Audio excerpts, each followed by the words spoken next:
আল্লাহ রাব্বুল আলামিন বলেন ইন্নাল্লাযীনা আমানু ওয়া আমিলুস সালিহাত কানাত লাহুম জান্নাতুল ফিরদাউসি নুজুলা। ঈমানের নেক আমল নিয়ে যারা আসবা জান্নাতুল ফিরদাউসের মেহমান হইবা। আওয়াজ করে জবাব দেন, ওই জান্নাতে যাইবার মনে চায় না চায় না? দরকার আছে না নাই? ও বন্ধুরা, আমরা জান্নাতে যাইতে চাই। কথা একটু আওয়াজ করে টাস টাস করে বলবেন, জান্নাত অপবিত্র না পবিত্র? গুনাহ পবিত্র না অপবিত্র? তাহলে জান্নাত পাক, গুনাহ না পাক? না পাক। ও বন্ধুরা, মসজিদ পাক, এই জন্য মসজিদে যাইতে হলে শরীরও লাগে পাক। আমার ভাইয়েরা, না পাক শরীর নিয়ে মসজিদে যাওয়া যায় না। তাহলে গুনার মতো না পাক নিয়ে আল্লাহর জান্নাতেও যাওয়া যায় না, আল্লাহর জান্নাতে যাওয়া যাবেও না। কারণ জান্নাত পাক, গুনাহ হলো না পাক। জান্নাত হলো আলোকিত, গুনাহ হলো অন্ধকার। অতএব যেখানে আলো থাকে সেখানে অন্ধকার যাইতে পারে না। হে মুসলমান, তাহলে গুনার না পাক অবশ্যই সরাইতে হবে। রাজি না ইনশাআল্লাহ? সবাই রাজি না ইনশাআল্লাহ? গুনার নাপাক সরাইতে হবে। ও ভাইয়েরা, ও বন্ধুরা, আমরা গুনাহ করে ফেললেও আমার আল্লাহ বড় দয়ালু। রব্বে করিম কো বান্দা বান্দিরে গুনাহ করে ফেলেছ, কিন্তু নিরাশ হইস না, কারণ তোর গুনার পরিমাণ যত, আমি আল্লাহর দয়া, ক্ষমতা, মাগফিরাত এর চেয়ে আরো কোটি কোটি গুণ বেশি। এ বান্দা, এ বন্ধুরা, লক্ষ্য করে দেখুন, আল্লাহ রাব্বুল আলামিন আমরা যে গুনাহ করব এটা তো আল্লাহ ভালো করে জানেন। এই জন্য আল্লাহ আমাদেরকে গুনাহ মাফের, কাপড় ময়লা হইলে আমরা পরিষ্কার করার ব্যবস্থা জানি, সাবান আর পানি। কথা কয় না? কাপড় ময়লা হয়ে গেছে, কেমনে পরিষ্কার করা লাগবে এটা আমাদের ভালো করে জানা আছে। ও ভাইরা, সাবান পানি দিলে, সোডা পাউডার দিলে আমাদের কাপড় ধুয়ে পরিষ্কার হয়ে যায়। তাহলে অবশ্যই গুনাহ আমরা করব, আল্লাহ জানেন। এই জন্য আমাদের গুনার ময়লা দূর করার জন্য রব্বে করিম আমাদেরকে যেই ব্যবস্থাটা দিয়েছেন, সেই ব্যবস্থাটার নাম হলো তাওবা। কি কি কি কি কি? তওবা। ও মুসলমান, তাহলে আমি একটু জিজ্ঞেস করি, আমাদের গুনাহ আছে না নাই? আছে। যদি গুনাহ থাকে তাহলে এই গুনাহ থাকতো না, মাফ হয়ে যাইতো। মাফ যদি হওয়া লাগে আল্লাহ রাব্বুল আলামিনের কাছে তওবা করতে হবে। তওবার অর্থ হলো ফিরে আসা। ও বন্ধুরা, আল্লাহর কাছে ফিরে আসতে হবে। মালিক, আমি ভুল করেছি, অন্যায় করেছি, আর কোনোদিন করব না। লজ্জিত হয়ে তোমার কাছে ক্ষমা চাই, তার নাম তওবা। গুনার উপরে লজ্জিত হওয়া, আর করব না ভবিষ্যতে ওয়াদা করা, যা করে ফেলেছি মালিক দয়া করে মাফ করে দাও, এর নাম হলো তওবা। ও মুসলমান, লক্ষ্য করেন ভালো করে, চারটা কথা মাত্র বলবো বড় কম সময়ে। বন্ধুরা আমার, যদিও কথা অনেক লম্বা, কিন্তু সংক্ষেপে বলবো চারটা কথা। এক নাম্বার, তওবার দ্বারা আমি যেই কথাগুলো বলতে চাই, তওবার দ্বারা লাভ কি, ফায়দা কি? ও মুসলমান, চারটা কথা। এক নাম্বার হলো তওবার দ্বারা রব্বুল আলামিন জীবনের সব গুনাহ মাফ করে দেন। আমার ভাইয়েরা, ইবলিস যখন বলেছিল, আল্লাহ ফাবি ইজ্জাতিকা লা উগওয়িয়ান্নাহুম আজমাইন, তোমার ইজ্জতের কসম করে বলছি, আমি আদম সন্তানকে জাহান্নামী বানাবো। আমি ডান দিক দিয়ে হামলা করব, বাম দিক দিয়ে হামলা করব, সামনের দিক দিয়ে করব, পিছন দিক দিয়ে করব। আমি তাদেরকে গুমরাহ বানাইবো, গুনার কাজ করাইবো। রব্বুল আলামিন করাইবি 1000 বছর গুনাহ করাইবি। 1 বছর, 2 বছর, 100 বছর, 200 বছর, 1000 বছর গুনার কাজ করাইবি। সাকরাত আরম্ভ হওয়ার আগে আমার বান্দা যদি বুঝতে পারে গুনার কাজ করেছে, আর আমাকে যদি কলব থেকে একবার ডাক দে, ও মালিক, ভুল করেছি, অন্যায় করেছি, মাফ করে দাও, শয়তান ইবলিস রে 1000 বছরে যত গুনাহ করাইবে সব গুনাহ আমি আল্লাহ এক ডাকে মাফ করে দেব। ও মুসলমান, তাহলে প্রথম নাম্বার পুরস্কার হলো তওবার দ্বারা সব গুনাহ কি হয়? জোরে কোন, জোরে কোন, জোরে কোন, সব গুনাহ মাফ।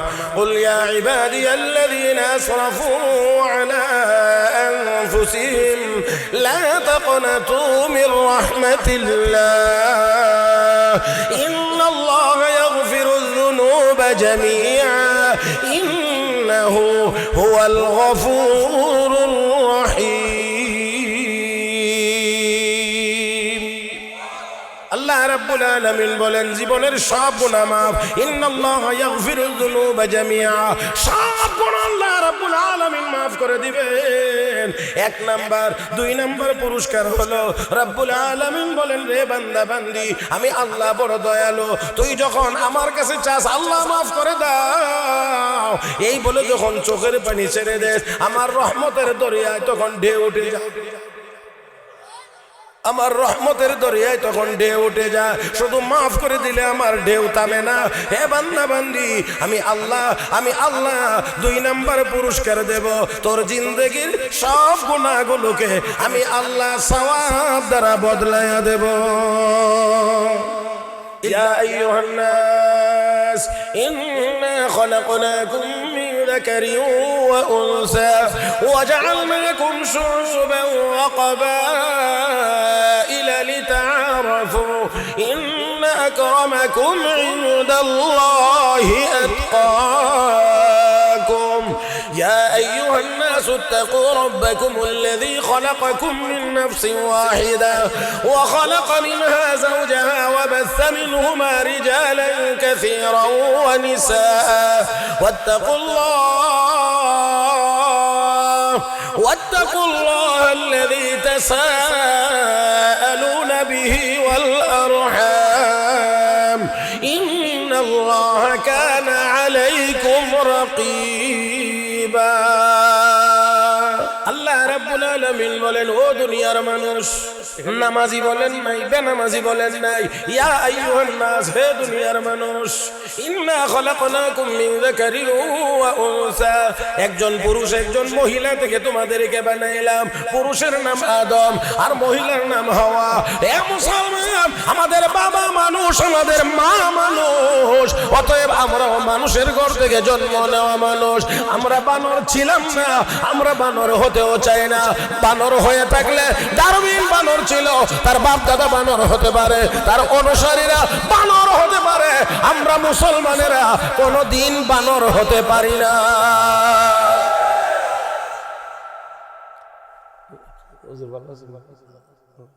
এত রাত্রে আপনি কষ্ট করে সজাগ আছেন, আল্লাহ হুজুর হায়াতে বরকত দান করুক।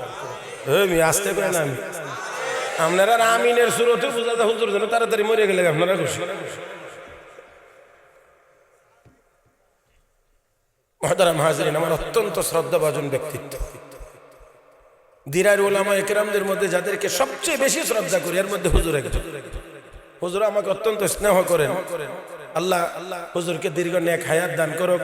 হুজুরের খেদমত যেন আল্লাহ চালু রাখেন, হুজুরের নকশে কদমে যেন আল্লাহ আমাদেরকে চলার তৌফিক দান করেন। মুহতারাম হাজিরিন, সারা দুনিয়ায় শকুন চিল কাকেরা উড়তে আছে। কেমন করে ইসলাম আর মুসলমানদেরকে খতম করা যায়, মুসলমানের ঈমান আর আমলকে ধ্বংস করে দেওয়া যায়, নষ্ট করে দেওয়া যায়। আমি আজকে আপনাদেরকে নিয়ে একটি কথা বলে দিতে চাই যে আমরা মুসলমান ওই জাতির নাম যেই জাতি কখনোই একসাথে ঘুমায় না। আপনারা মনে হয় কথাটা এখন বুঝছেন না সবাই। বন্ধুরা, আমরা মুসলমানেরা সবসময় সবাই একসাথে ঘুমায়। কথাটাকে আপনারা বুঝছেন আসলে?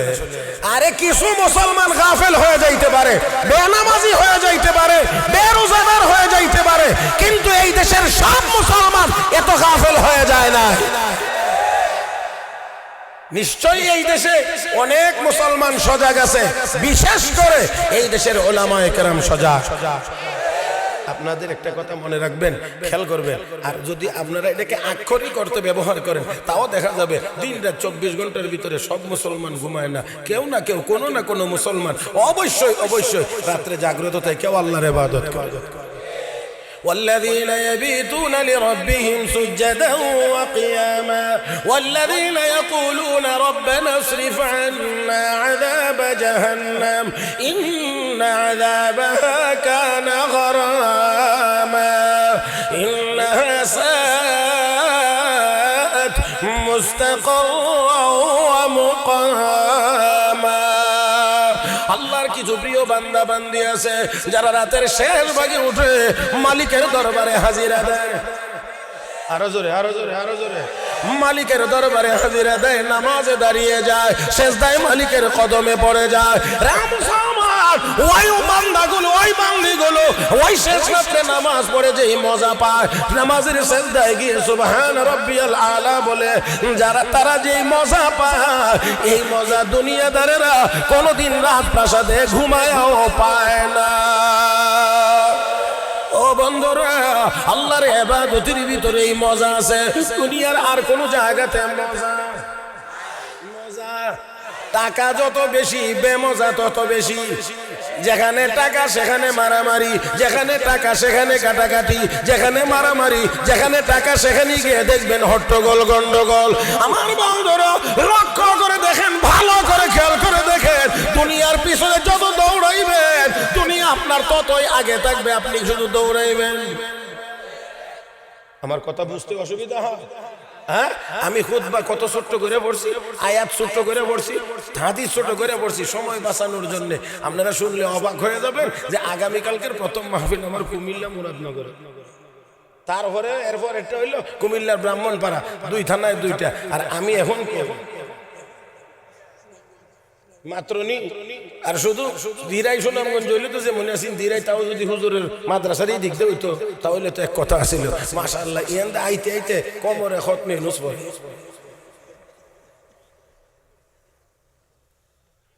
এরপরেও এই রাত 2টা বাজে বয়ানে উঠলে যখন দেখি তারা বসার প্যান্ডেল ভরা আর এত ওলামায়ে কেরাম স্টেজে, তখন আসলে বেদনার কথাটা বেশি মন থাকে না। কথা বুঝছেন না? হইলে কি আবার ঘুরাইয়া আবার ঘুরাইয়া আবার, আর আমার ওই দেহে খালি কেড়ে জানি আর কোনো বক্তা দেখে না দেশের মধ্যে, ব্যাককল বক্তার হইব। মুহতারাম হাজিরিন, আল্লাহর ইবাদতের ভিতরে যেই মজাটা পায় আল্লাহ ওয়ালারা, দুনিয়াদারেরা তাদের প্রাসাদের ভিতরে সেই মজা কখনোই পায়। সৈয়দুত তায়েফ হযরত হাজী ইমদাদুল্লাহ মুহাজির মক্কি রাহমাতুল্লাহি আলাইহি, দেখেন খেয়াল করে, তিনি বলতেন আসরের দিন আল্লাহ যদি আমারে কয়, ও ইমদাদ কি চাও? আমি বলবো আল্লাহ তোমার আরশের নিচে 2.5 হাত জায়গা চাই। 2.5 হাত জায়গা দিয়ে কি করবা? আল্লাহ দুনিয়াতে তোমাকে না দেখে সেজদা দিয়েছিলাম, আজকে 2.5 হাত জায়গা দাও, তোমার কদমটা দেখে দাও, তোমার কদম দেখে দেখে তোমাকে সেজদা দিতে চাই। আমি আপনাদেরকে যেহেতু কথা চলে এসেছে এই জন্য একটা কথা শোনাইতে, দারুল উলুম দেওবন্দ মাদ্রাসা থেকে যারা যত বড় মনীষী তৈরি হয়েছেন, এর মধ্যে একজন ব্যক্তি হযরত আকদাস হযরত মাওলানা মুহাম্মদ আনোয়ার শাহ কাশ্মীরি রাহমাতুল্লাহি আলাইহি। এত বড় এত বড় এত বড় মুহাদ্দিস এই ভারতবর্ষে আর কেউ হয় নাই, কেউ দেখেও নেই। ইমাম বুখারী রাহমাতুল্লাহ আলাইহির পরে এত বড় মুখস্থ শক্তিওয়ালা কোন আলেম জন্মই বলে অনেকে বলেন যে এমন স্মৃতি শক্তি মুখস্থ শক্তিওয়ালা কোন আলেম জন্মই হয়। যাকে জামানার ইমাম বাইহাকি বলা হইতো, জীবনের শেষ সময়ে তিনি অসুস্থ হয়ে গিয়েছিলেন, শেষ সময়ে অসুস্থ। আমি আপনাদেরকে ছোট্ট একটা কথা বলে বাকি কথাটা বলতে চাই। দারুল উলুম দেওবন্দ থেকে ডাক্তারের পরামর্শ দিয়েছে আপনি আপনার বাড়িতে চলে যান, কাশ্মীর চলে যান। চলে গেছেন, যাবেন। এই কাশ্মীর যাওয়ার সময় দারুল উলুম দেওবন্দের তৎকালীন সময়ের দাওরায়ে হাদিসের এক ছাত্র, নাম ইউসুফ, পিছনে পিছনে রওনা করছে। এটা আমাদের আকাবিরিনদের নমুনা যে তাদের জন্য ছাত্ররা কি পরিমাণ কুরবান ছিলেন।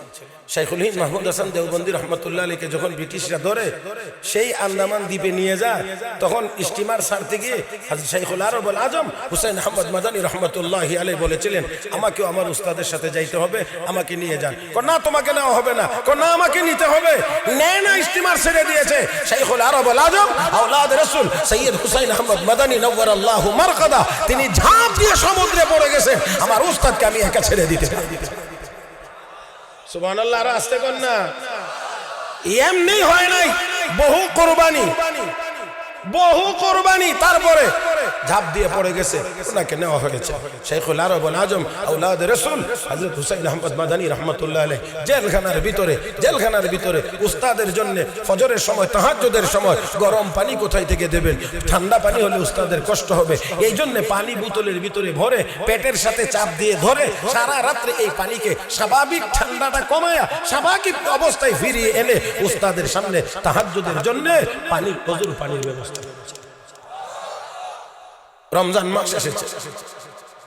হুসাইন আহমদ মাদানী তখনও হাফেজে কোরআন ছিলেন। খতম তারাবি কি করে পড়বেন? হাফেজ তো এখানে কেউ নাই। উস্তাদের খতম তারাবি নষ্ট হবে, খতমটা তো হবে না, এখন এখানে কোথায় পাবে হাফেজ? সেই জন্য হযরত হুসাইন আহমদ মাদানী চিন্তা করলেন, আমি যেমন তেমন, উস্তাদের তো তারাবির খতম মিস করা যায় না। এই জন্য তিনি প্রতিদিন এক পারা করে কোরআন দিনের বেলা মুখস্থ করে রাতের বেলা উস্তাদকে নিয়ে তারাবির নামাজ পড়েছেন।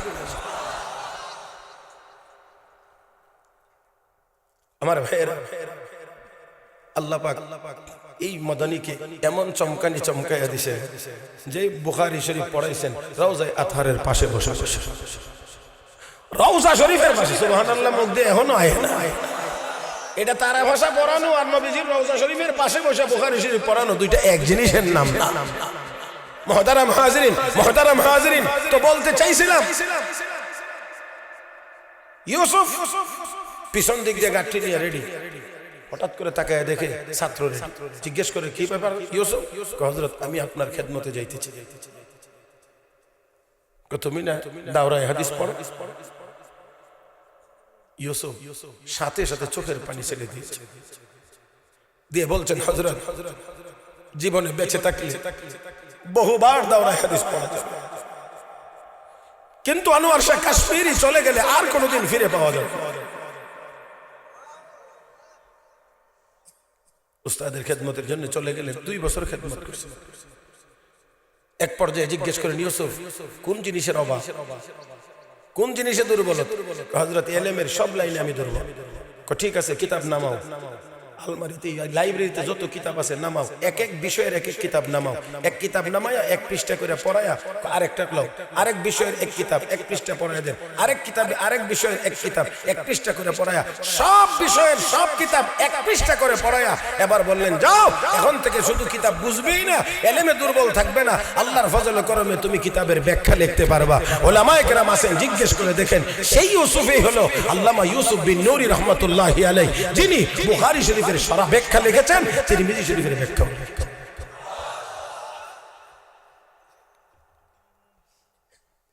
মুহতারাম হাজিরিন, সেই আল্লামা আনোয়ার শাহ কাশ্মীরি রাহমাতুল্লাহি আলাইহি বাড়িতে অসুস্থ অবস্থা। তৎকালীন সময়ে সবচেয়ে বড় এক ফিতনা, এখনো এই ফিতনা অনেক বড় ফিতনা, সেটা হলো কাদিয়ানি ফিতনা। আরো আস্তে কয়েন, আরো আস্তে কয়েন। এই জায়গাতে ইমানের জায়গা, এখানে আসতে বলা যায় না। কাদিয়ানি মুসলমান না কাফের? তাকে যারা অনুসরণ করবে তারা মুসলমান না কাফের? তাকে যারা কাফের মনে না করবে তারা, ওই জোরে কোন, তারা, কিন্তু তারা বড় ধোঁকাবাজ, বড় ধোঁকাবাজ। এরা নাম রাখে মুসলমানি নাম, পরিচয় দিতে গিয়ে কয় আহমদিয়া মুসলিম জামাত, যাতে মুসলমানকে বিভ্রান্ত করা যায়। এমনই এক নামদারি সেই কাদিয়ানি কাফের এক মুসলমান মেয়েকে বিয়ে করেছে। খুব খেয়াল করে শুনলেন, মুসলমান মেয়েকে বিয়ে করেছে। মেয়ে তার ঘরে গিয়ে কিছুদিনের মধ্যে বুঝতে পেরেছে যে আমারকে যার সাথে বিয়ে দেওয়া হয়েছে সে আসলে মুসলমান না। তাই সে আদালতের শরণাপন্ন হয়েছে। বর্তমান পাকিস্তানের ভাওয়ালপুর, এই ভাওয়ালপুরে কোর্টে সে মামলা করেছে তাকে যেন এই কথিত স্বামীর কাছ থেকে বিদায় করে দেওয়া হয়, বিদায়ের ব্যবস্থা যেন করে দেওয়া হয়। কোর্টে যখন মামলা, তখন বিচারক এবং আইনজীবীরা চিন্তা করে দেখলো যে বিষয়টা একান্তই ধর্মীয়, এই জন্য এখানে ধর্মীয় ব্যক্তিদের বক্তব্য শোনা দরকার। আর সেই কারণে তখন ভারত, পাকিস্তান, বাংলাদেশ আলাদা হয় নাই। তখন দারুল উলুম দেওবন্দ মাদ্রাসা কোর্ট থেকে নোটিশ এসেছে যে এই বিষয়ে আগামী অমুক তারিখে কোর্টে এসে আপনারা আপনাদের বক্তব্য পেশ করুন।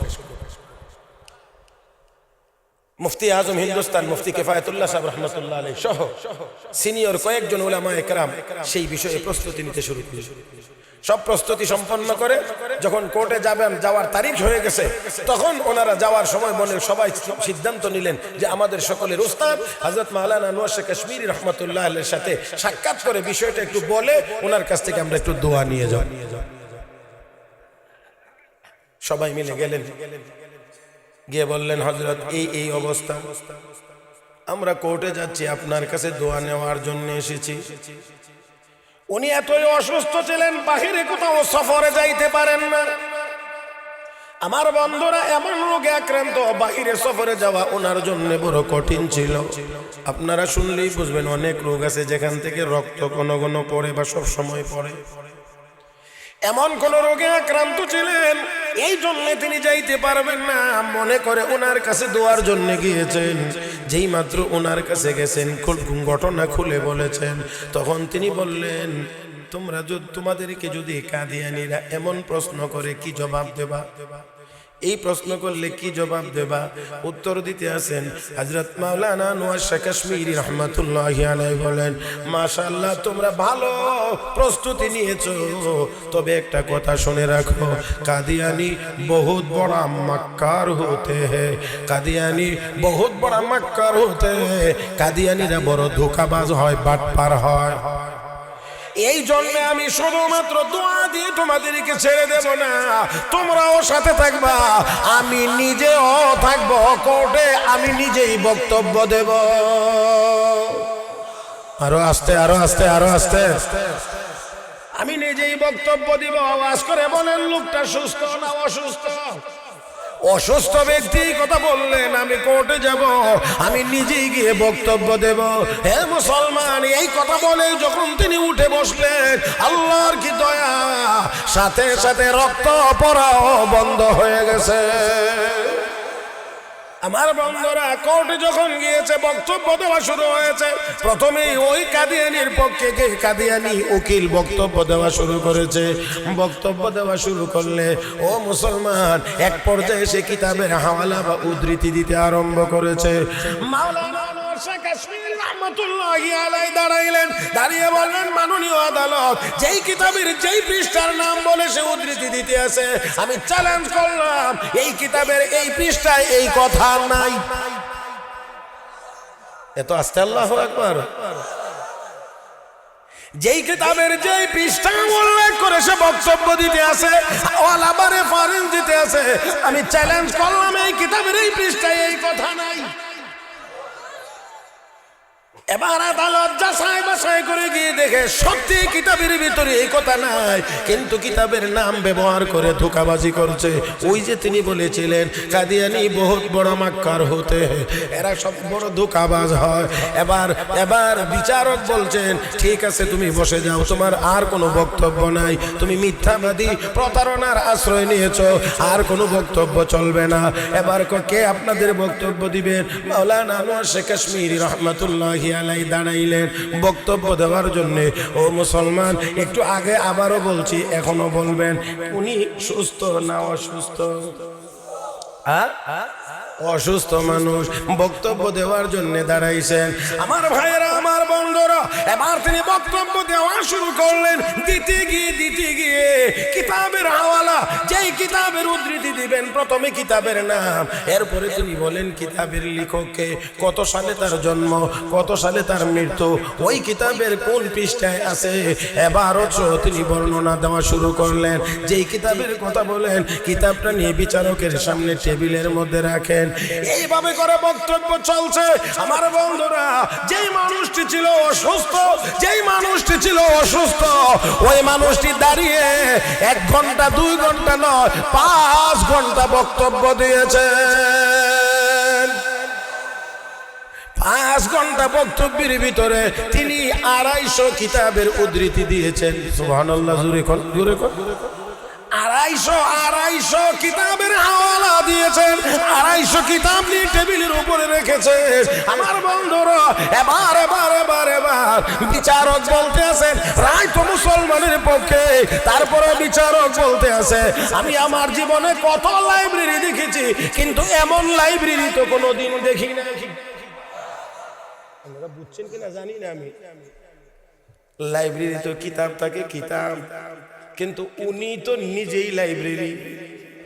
আমি আমার জীবনে কত লাইব্রেরি দেখেছি, কিন্তু এমন লাইব্রেরি জীবনে কোনোদিন দেখি নাই, এমন লাইব্রেরি কোনোদিন দেখি নাই। আমার বন্ধুরা, সাথে সাথে তিনি এই কথাও বলে দিয়েছেন, বিচারক বলেন, যতদিন পর্যন্ত মাওলানা আনোয়ার শাহ কাশ্মীরির মতো আলেম জিন্দা থাকবে, ততদিন পর্যন্ত ইসলাম ধর্মের কোনো ক্ষতি কেউ করতে পারবে না। আমার বন্ধুরা, আমরা বলে দিতে চাই আনোয়ার শাহ কাশ্মীরি এখন দুনিয়ায় নাই, তবে আনোয়ার শাহ কাশ্মীরির যোগ্য উত্তরসূরিরা এখনো দুনিয়ায় জিন্দা আছে। আর একটু জোরে বলা যায় না এখানে? এখন মাওলানা আনোয়ার শাহ কাশ্মীরির ওই উত্তরসূরিরা জীবিত আছে, এখনো জিন্দা আছে, তারা সতর্ক আছে। আমার ভাইয়েরা, বাংলার জমিনে নাস্তিক মুরতাদদের যে কোনো ষড়যন্ত্র হোক না কেন, এই ষড়যন্ত্রের ব্যাপারে মোকাবেলা করার জন্য এই দেশের উলামায়ে কেরাম এখনো জিন্দা আছে।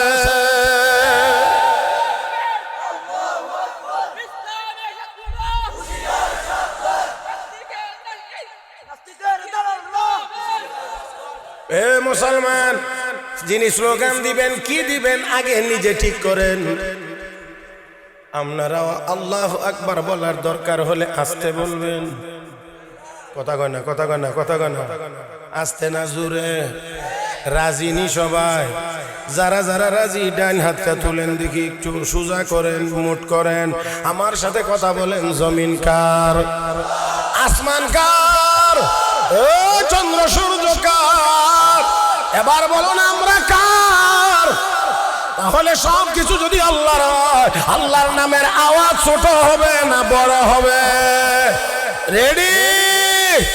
এবার কে পারেন বলেন?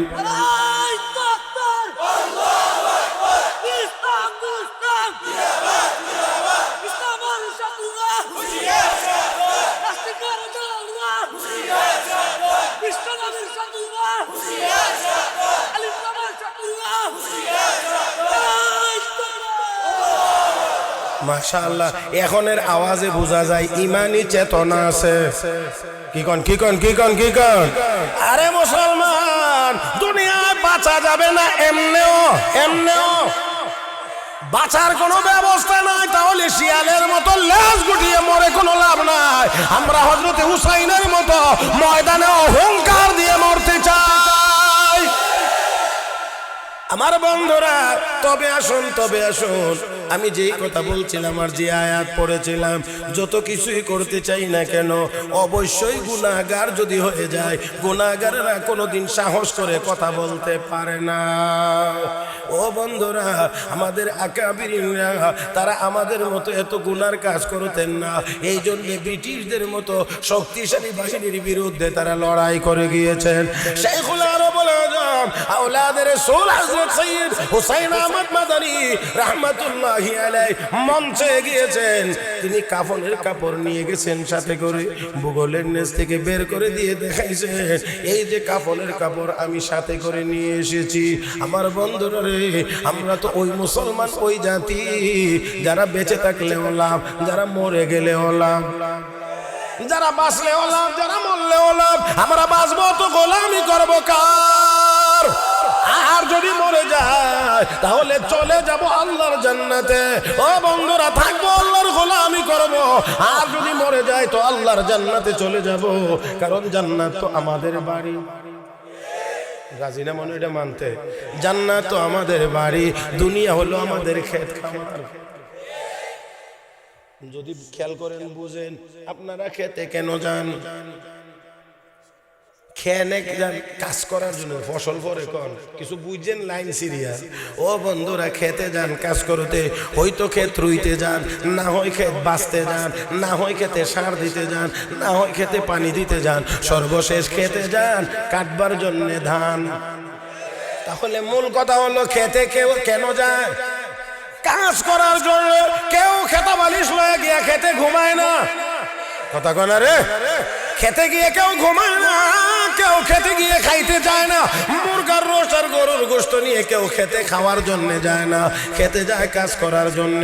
ও বন্ধুরা, খাওয়া আর আরামের জন্য হলো বাড়ি, এই দুনিয়া আমাদের জন্য খেত। ইমানদারেরা এখানে এখানে আল্লাহর ইবাদত বন্দেগী করবে, কাজ করবে, আর ইমানদার ওই মেহমানখানা জান্নাতের ভিতরে গিয়ে খাইবে আর আরাম করবে।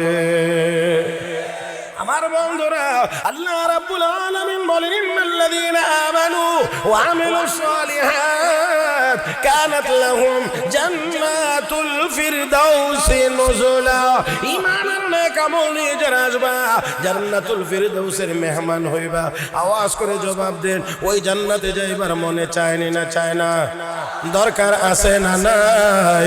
ও বন্ধুরা, আমরা জান্নাতে যাইতে চাই, কথা একটু আওয়াজ করে টাস টাস করে বলবেন। জান্নাত অপবিত্র না পবিত্র? গুনাহ পবিত্র না অপবিত্র? তাহলে জান্নাত পাক, গুনাহ না পাক? না পাক। ও বন্ধুরা, মসজিদ পাক, এই জন্য মসজিদে যাইতে হলে শরীরও লাগে পাক। আমার ভাইয়েরা, না পাক শরীর নিয়ে মসজিদে যাওয়া যায় না, তাহলে গুনার মতো না পাক নিয়ে আল্লাহর জান্নাতেও যাওয়া যায় না, আল্লাহর জান্নাতে যাওয়া যাবেও না। কারণ জান্নাত পাক, গুনাহ হলো না পাক। জান্নাত হলো আলোকিত, গুনাহ হলো অন্ধকার। অতএব যেখানে আলো থাকে সেখানে অন্ধকার যাইতে পারে না। হে মুসলমান, তাহলে গুনার না পাক অবশ্যই সরাইতে হবে। রাজি না ইনশাআল্লাহ? সবাই রাজি না ইনশাআল্লাহ? গুনাহ নাপাক সরাইতে হবে। ও ভাইয়েরা, ও বন্ধুরা, আমরা গুনাহ করে ফেললেও আমার আল্লাহ বড় দয়ালু। রব্বে করিম কো বান্দা বান্দিরে গুনাহ করে ফেলেছো, কিন্তু নিরাশ হইস না, কারণ তোর গুনার পরিমাণ যত, আমি আল্লাহর দয়া, ক্ষমতা, মাগফিরাত এর চেয়ে আরো কোটি কোটি গুণ বেশি। এ বান্দা, এ বন্ধুরা, লক্ষ্য করে দেখুন, আল্লাহ রাব্বুল আলামিন আমরা যে গুনাহ করব এটা তো আল্লাহ ভালো করে জানেন। এই জন্য আল্লাহ আমাদেরকে গুনাহ মাফের, কাপড় ময়লা হইলে আমরা পরিষ্কার করার ব্যবস্থা জানি, সাবান আর পানি। কথা কয় না, কথা কয় না। কাপড় ময়লা হয়ে গেছে, কেমনে পরিষ্কার করা লাগবে এটা আমাদের ভালো করে জানা আছে। ও ভাইরা, সাবান পানি দিলে, সোডা পাউডার দিলে আমাদের কাপড় ধুয়ে পরিষ্কার হয়ে যায়। তাহলে অবশ্যই গুনাহ আমরা করবো, আল্লাহ জানেন। এই জন্য আমাদের গুনার ময়লা দূর করার জন্য রব্বে কারীম আমাদেরকে যেই ব্যবস্থাটা দিয়েছেন, সেই ব্যবস্থাটার নাম হলো তাওবা। কি কি কি কি কি? তওবা। ও মুসলমান, তাহলে আমি একটু জিজ্ঞেস করি, আমাদের গুনাহ আছে না নাই? আছে। যদি গুনাহ থাকে তাহলে এই গুনাহ থাকতো না, মাফ হয়ে যাইতো। মাফ যদি হওয়া লাগে আল্লাহ রাব্বুল আলামিনের কাছে তওবা করতে হবে। তওবার অর্থ হলো ফিরে আসা। ও বন্ধুরা, আল্লাহর কাছে ফিরে আসতে হবে। মালিক, আমি ভুল করেছি, অন্যায় করেছি, আর কোনোদিন করব না। লজ্জিত হয়ে তোমার কাছে ক্ষমা চাই, তার নাম তওবা। গুনার উপরে লজ্জিত হওয়া, আর করব না ভবিষ্যতে ওয়াদা করা, যা করে ফেলেছি মালিক দয়া করে মাফ করে দাও, এর নাম হলো তওবা। ও মুসলমান, লক্ষ্য করেন ভালো করে, চারটা কথা মাত্র বলবো বড় কম সময়ে। বন্ধুরা আমার, যদিও কথা অনেক লম্বা, কিন্তু সংক্ষেপে বলবো চারটা কথা। এক নাম্বার, তওবার দ্বারা আমি যেই কথাগুলো বলতে চাই, তওবার দ্বারা লাভ কি, ফায়দা কি? ও মুসলমান, চারটা কথা। এক নাম্বার হলো তওবার দ্বারা রব্বুল আলামিন জীবনের সব গুনাহ মাফ করে দেন। আমার ভাইয়েরা, ইবলিস যখন বলেছিল, আল্লাহ ফাবিইজ্জাতিকা লাউগিয়ান্নাহুম আজমাইন, তোমার ইজ্জতের কসম করে বলছি, আমি আদম সন্তানকে জাহান্নামী বানাবো। আমি ডান দিক দিয়ে হামলা করব, বাম দিক দিয়ে হামলা করব, সামনের দিক দিয়ে করব, পিছন দিক দিয়ে করব। আমি তাদেরকে গুমরাহ বানাইব, গুনার কাজ করাইব। রব্বুল আলামিন করাইবি 1000 বছর গুনাহ করাইবি। 1 বছর, 2 বছর, 100 বছর, 200 বছর, 1000 বছর গুনার কাজ করাইবি। সাকরাত আরম্ভ হওয়ার আগে আমার বান্দা যদি বুঝতে পারে গুনার কাজ করেছে, আর আমাকে যদি কলব থেকে একবার ডাক দে, ও মালিক, ভুল করেছি, অন্যায় করেছি, মাফ করে দাও। শয়তান ইবলিস রে 1000 বছরে যত গুনাহ করাইবে, সব গুনাহ আমি আল্লাহ এক ডাকে মাফ করে দেব। ও মুসলমান, তাহলে প্রথম নাম্বার পুরস্কার হলো তওবার দ্বারা সব গুনাহ কি হয়? জোরে কোন, জোরে কোন, জোরে কোন। সব গুনাহ মাফ। কুল ইয়া ইবাদিয়াল্লাযীনা আসরাফু আলা আনফুসিহিম লা তাকনাতু মির রাহমাতিল্লাহ ইন্নাল্লাহা ইয়াগফিরুয যুনুবা জামিআ ইন্নাহু হুয়াল গফুরুর রাহিম। আল্লাহ রাব্বুল আলামিন বলেন জীবনের সব গুনাহ মাফ, ইন্নাল্লাহা ইয়াগফিরুয যুনুবা জামিআ, সব গুনাহ আল্লাহ রাব্বুল আলামিন মাফ করে দিবেন। এক নাম্বার। দুই নাম্বার পুরস্কার হলো রাব্বুল আলামিন বলেন রে বান্দা বান্দি আমি আল্লাহ বড় দয়ালু, তুই যখন আমার কাছে চাস আল্লাহ মাফ করে দাও, এই বলে যখন চোখের পানি ছেড়ে দেস আমার রহমতের দরিয়ায় তখন ঢেউ উঠে যায়, আমার রহমতের দরিয়ায় তখন ঢেউ উঠে যায়। শুধু মাফ করে দিলে আমার ঢেউ থামে না। হে বান্দা বান্দি আমি আল্লাহ দুই নাম্বার পুরস্কার দেব, তোর জিন্দেগির সব গুনাহগুলোকে আমি আল্লাহ সওয়াব দ্বারা বদলায়া দেব। إلا من تاب وآمن وعمل عملا صالحا فأولئك يبدل الله سيئاتهم حسنات। রব করিম বলেন তুমি যদি গুনাহ থেকে তওবা করে নেক আমল শুরু করে দিতে পারো বান্দা আমি আল্লাহ ওয়াদা দিলাম তোর গুনাহগুলোকে সওয়াব দ্বারা বদলায়া দেব। সুবহানাল্লাহ। আস্তে আর একটু জোরে। তাহলে আগে গুনাহ ছিল 1 লাখ, এখন তওবার কারণে সওয়াব হয়ে যাবে 1 লাখ।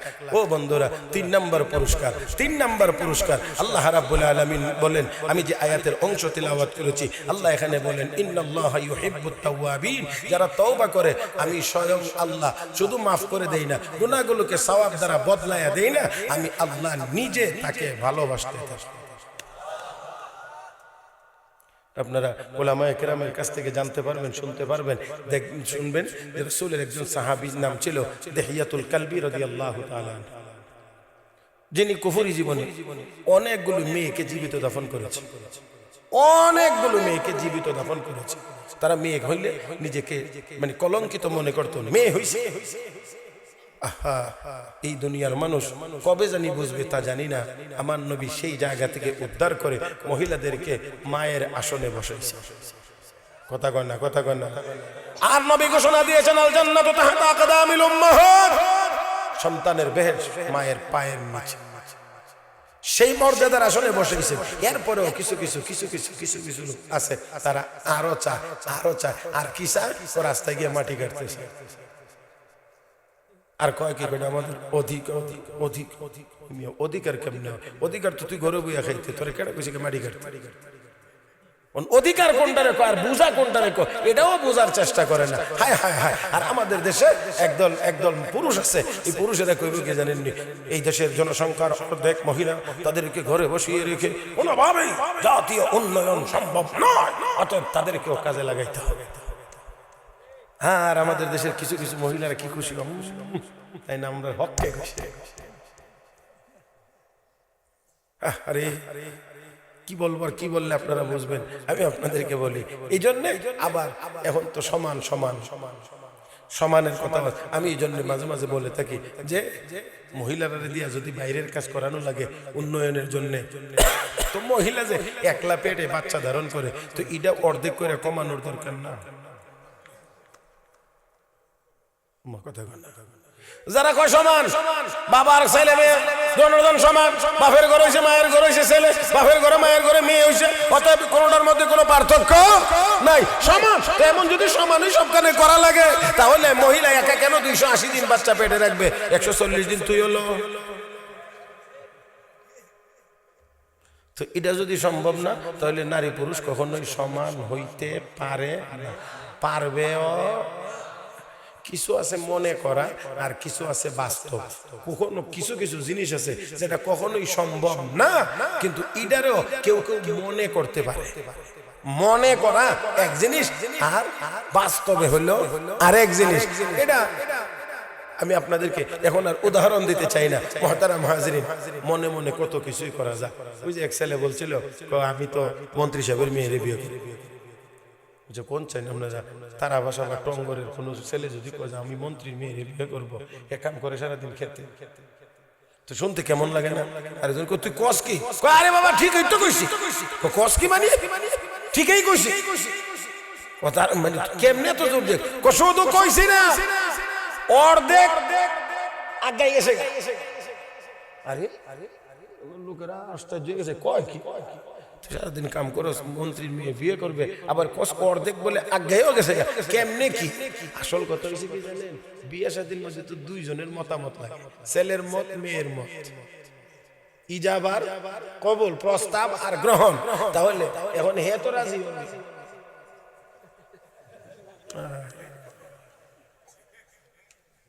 হে তো রাজি হবে, হে রাজি হলে তো অর্ধেক তো হইছে।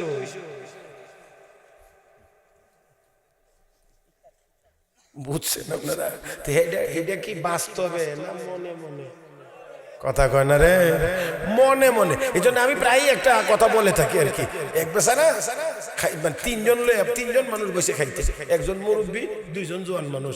মুরব্বী ডাইন পাশে বসে বেড়ার ছেলে, বাম পাশে বসে বেড়ার মেয়ের জামাই দামান। তরকারির বাড়ির মধ্যে ডিম হয়েছে দুইটা, মানুষ কয়জন? তিনজন। এখন মুরব্বী মনে মনে একটু চিন্তিত, কারণ বন্টনের ভাগটা তো মুরব্বী হিসাবে আমার কাছে ভাগটা, কারণ সাধারণত আমরা বন্টনটা করে মুরব্বীর দিয়ে, চাচা সামনে ভাগ করে দেয়, কথা ঠিক না? হ্যাঁ, তবে আবার কখনো কখনো চাচা মতলবী হইলে বাঘের বেলায় কাম সেরা। কেমনে বুঝে চাচা ভাতিজা দুইজনে গেছে মাছ ধরতে, দুইটা গুড়া মাছ পাইছে, একটা বড় মাগুর মাছ পাইছে। মাছ ধরে আইসে বাঘ করবে, তখন বাঘ করতে গিয়ে ভাতিজা চাচা সামনে ভাগ করে। এখন আবার একটা সিস্টেম আছে, যে ভাগ করে দেয় হে কইলাম আগে নিতে পারে না। ভাগের দায়িত্ব যাতে ভাগ করে তোমার যেটা মনে সেটা নিয়ে যাও, এরপরে আমি নিব, এটাই নিয়ম। এখন চাচা তো চিন্তা করে ভাগ যে করবো, গুড়া মাছ যদি একদিকে রাখি তো মাগুরটা আর একদিকে থাকবো, এখন বাতি জানি মাগুরটা লয়ে যাবে। মতলবী চাচা নজর হইল মাগুর মাছের দিকে, এই জন্যে মাছ ভাগ করিয়া এখন চাচা আগ্রহী কইতেছে, গো ভাতিজা আমি নেই গা মাগুরটা, তুমি নৌকা গুড়াটি।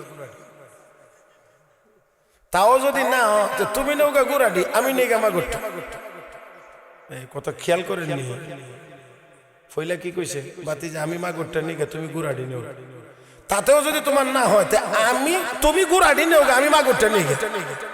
এও যদি না হয়, আমি মাগুরটা নিয়ে গে, তুমি গুড়াটি নিয়ে।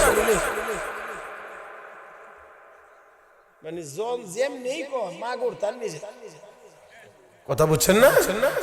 তুই মতলবী হইলে তো উভয় নাই, কারণ আমরা আবার মতলবী আছে, চান্স পাইলেই কিন্তু যার যার মতলব প্রকাশ পায়, সুযোগ পাইলেই বোঝা যায়, সুযোগ না পাইলে তো বোঝা যায় না।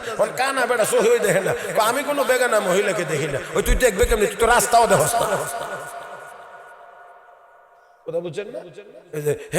বলে দোকানদারি করে মানুষ, বেটা দোকানদারি করে, নামাজও দোকানের মধ্যে, কারণ মসজিদে যে বেটা সময়।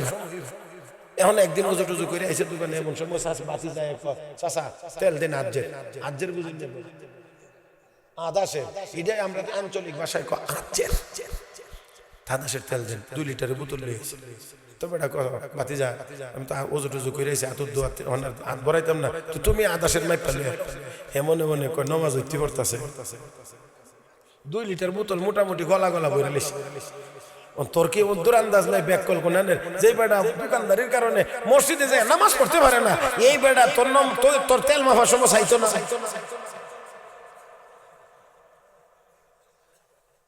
বুঝছেন না আপনারা?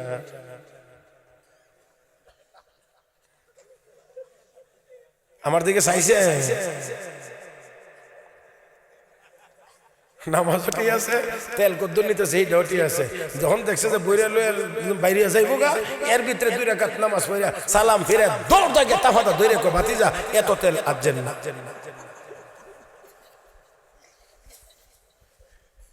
আল্লাহ, কষ্ট হইতেছে না আপনারা?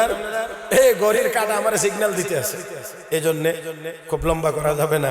মতলব কি জানি কইতে মাছিলাম, হ্যাঁ, তো এই মতলবই বাঘ বাটোয়ারা না।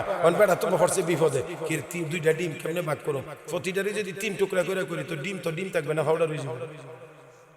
একটা সুরত আছে, একটা ডিম 2 ভাগ করে লইলে, 2 জন রে দিলাইলে একটা আস্থা থেকে গেলে, বড় বিপদ হয়েছে, আস্থাটা কারে দিবে। আস্থাটা যদি ছেলেরে দেয় তো জামাই কইব আমার কি দাম আছে, পুতের দাম। এখন যদি নিজে খেয়ালা তো আরো বড় বিপদ করবে। ওই মুরব্বী দিকে বাঘের দায়িত্ব দিলাম, আস্থাটা টাইম রেখে দিই। দেলায় যদি মেয়ের জামাইরে দাম আনবে তো ছেলে কইব দেখো আমি ভূত হইয়া আস্থাটা হইলাম না, মেয়ের জামাইয়ের দাম বেশি, ইতস্ততা করতেছে। মেয়ের জামাই আছিল একটু হ্যাঁ বুঝে লেছে বুঝে কি মনে করেন না 3টা ডিম। ডিম কয়টা মনে করতো কয়টা? আর একটা তোর বাপের বাড়িতে আইব। শ্বশুরও চালাক কম না, ছেলের দিলেছে আস্তা একটা, নিজে লুয়ে নিছে আস্তা। মনে করতো 3টা ডিম, ভাগনার ঘরের ভাগনা তো রাখ। ছেলে দিছে আস্তা একটা, নিজে খায় আস্তা একটা। মানে হে কিতা করবো? হে খালি এখন বাতে হাতে কিছে আমার ডিম কো বাবা ডিম একটা দিছি আমার ছেলেরে, একটা নিছি আমি, আর তুমি তোমার মনে মনে ডিমটা দিয়ে খায়। এখন কবে ভাইব মনে মনে ডিম? তো পাকনামি সব জায়গাতে করা যায় না, কারণ এনে মনে করার কথা কইলে লস আছে, জোরে কোন ঠিক না। এই জন্য ইসলাম বলে মহিলাকে যতটুকু সম্মান যেখানে দেওয়ার দরকার, ইসলাম সেখানে ততটুকু সম্মান মহিলাদেরকে দিয়েছে। আর একটু জোরে বলেন, এর চেয়ে যদি বেশি পাকনামি করতে যান সমাজ ঠিক রাখা যাবে না। আজকে এরপরেও আমাদের দেশের প্রগতিশীলরা পর্দার বিধানকে লঙ্ঘন করে মহিলাদেরকে বাহিরে নেওয়ার কারণে আজকে 2.5 বছরের বাচ্চা পর্যন্ত ধর্ষিত হয়, 80 বছরের বৃদ্ধা পর্যন্ত ধর্ষণের শিকার হয়, চলন্ত গাড়িতে পর্যন্ত মা বোনদের ইজ্জত নষ্ট হয়। আমার ভাইয়েরা, সেজন্য আসেন ইসলামের নবী ওইখান থেকে উঠাইছে। যাক, আমার বলার কথা ছিল, অনেকগুলো মেয়েকে তিনি জীবিত দাফন করেছেন। মুসলমান হওয়ার পরে অনেক কান্নাকাটি করেছেন। আমি লম্বা কথা বলতে চাই না। আল্লাহর নবী তাকে সান্ত্বনা দিচ্ছিলেন, কালেমা পড়ছো, মুসলমান হইছো, পিছনের জীবনের গুনাহ মাফ, সব মাফ, সব মাফ, সব মাফ, সব মাফ। কিন্তু এরপরেও সর্বশেষ তিনি বলেন, আমি আমার জীবনের শেষ ছোট্ট মেয়েটা জামিলা, যে ছিল অপূর্ব সুন্দরী, এই সুন্দরী মেয়েটাকে জীবিত দাফন করে যে অন্যায় করেছি, নবী গো আল্লাহ মাফ করবেন কিনা জানি না, এই জন্য কাঁদছি। আল্লাহর নবী তখন সান্ত্বনা দিয়ে বলেন, রব্বে করিম বলেছেন, ইন্নাল্লাহা ইয়াগফিরুয যুনুবা জামিআ, আল্লাহ সব গুনাহ মাফ করে দিবেন, অতএব সব গুনাহ মাফ করে দিবেন, তোমার এটাও মাফ। ও বন্ধুরা, আল্লাহ রাব্বুল আলামিনের কাছে উনি এত প্রিয় হয়েছে যে নবীর কাছে জিবরাইল ওহী নিয়ে যত পদ্ধতিতে আসতেন, এর মধ্যে একটা পদ্ধতি ছিল মানুষের সুরত ধরে আসতেন। উলামায়ে কেরামকে জিজ্ঞেস করবেন, যতবার নবীর কাছে জিবরাইল মানুষের সুরতে এসেছেন, অধিকাংশ সময় ওই দেহিয়াতুল কালবির সুরতে জিবরাইল নবীর সামনে হাজির হয়েছে। ইন্নাল্লাহা ইউহিব্বুত তাওয়াবিন,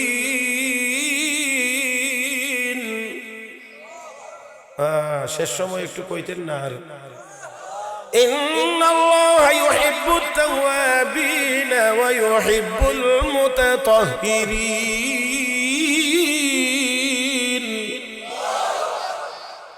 আল্লাহ তওবাকারীকে ভালোবাসেন, পবিত্রতা অর্জনকারীকে ভালোবাসেন। রব্বুল আলামিন বলেন, বান্দা বান্দিরে তওবা করলে আমি আল্লাহ শুধু মাফ করে দেই না, আমি আল্লাহ নিজে তোকে ভালোবাসি। ও মুসলমান, 4 নম্বর পুরস্কার আল্লাহ রাব্বুল আলামিন বলেন, তুবু ইলাল্লাহি জামিআন আইয়ুহাল মুমিনুন লাআল্লাকুম তুফলিহুন। ও দুনিয়ার মানুষেরা, ইমানদারেরা, যদি সফলতা চাও তাহলে আমি আল্লাহর কাছে ফিরে আসো, তওবা করো। সফলতার চাবিকাঠি আল্লাহ তোমাদের হাতে উঠায়া দেব। হে মুসলমান, সম্পদ দিয়ে, অস্ত্র দিয়ে, গোলা বারুদ দিয়ে কাফের বেঈমানদের মোকাবেলা সম্ভব না। যদি মোকাবেলা করতে হয়, মাথা উঁচু করে দাঁড়াইতে হয়। আসুন তওবার মাধ্যমে গুনাহগুলোকে মালিকের কাছ থেকে মাফ করায় নেই। গুনাহ ছেড়ে দিয়ে আমরা আবার নেককার হয়ে যায়। আমি জন্মে বলি 200 কোটি মুসলমান আমরা এই পৃথিবীতে, শাহজালাল মুজাররদ ইয়ামানি আল্লাহু আকবারের আওয়াজে গর্গবিন্দের দালান ভেঙে গিয়েছে। মুসা কালিমুল্লাহর আল্লাহু আকবারের আওয়াজে ও বন্ধুরা ফেরাউনের মসনদ ভেঙে চুরমার হয়ে গেছে। ইব্রাহিম খলিলুল্লাহর আল্লাহু আকবারের আওয়াজে নমরুদের মসনদ ভেঙে গিয়েছে। আমার ভাইয়েরা, 200 কোটি মুসলমান তওবা করে গুনাহ ছেড়ে দিয়ে নেককার হয়ে আমরা এখনো যদি আবার আল্লাহু আকবারের স্লোগান দিতে পারি, আমার বিশ্বাস দুনিয়ার সব কাফের বেঈমানদের শাহী মসনদ এখনো ভেঙে চুরমার হয়ে যাইতে পারে। অসম্ভব না সম্ভব। ভাইরা, তাহলে আসুন আজকে জীবনের সব গুনার উপরে লজ্জিত হয়ে অনুতপ্ত হয়ে এই নজরুলের রহমতের সময়ে বুজুর্গদের সাথে আমরা তওবা করব ইনশাআল্লাহ। কথা কয় না মুহতারাম হাজিরিন, তাহলে আসুন 4টা লাভ বলছি। 1 নম্বর সব গুনাহ মাফ, 2 নম্বর আল্লাহ গুনাহকে সওয়াব দ্বারা বদলায় দিবেন, 3 নম্বর হলো আল্লাহ নিজে ভালোবাসবেন, 4 নম্বর আল্লাহ সফলতা দান করবেন। আজকে আমাদের অবস্থা বড় খারাপ, সারা পৃথিবীতে মুসলমানেরা নির্যাতিত। তাই আসুন আমাদেরকে দাঁড়াইতে হবে, সেই গুনাহ মুক্ত হয়ে দাঁড়াতে হবে। আর গুনাহ যদি মুক্ত হওয়া লাগে তাহলে তওবা করতে হবে। তওবা কেমনে করবেন, কোন জিনিসের নাম তওবা যদি করতে হয় তাহলে আগে জানতে হবে। আর যদি জানতে চান তাহলে অবশ্যই দ্বীনের ইলম লাগবে। ইলম যদি অর্জন করতে চান তাহলে অবশ্যই মাদ্রাসা হবে। জোরে কর না এই ভাই, এখন কইলাম উঠতেন না। টাকা টুকা তো মাওলানা রাজীবপুরি যা ছিল মোতাম সঙ্গে পকেটে সব লয়ে লিছি, কথা বুঝছেন না।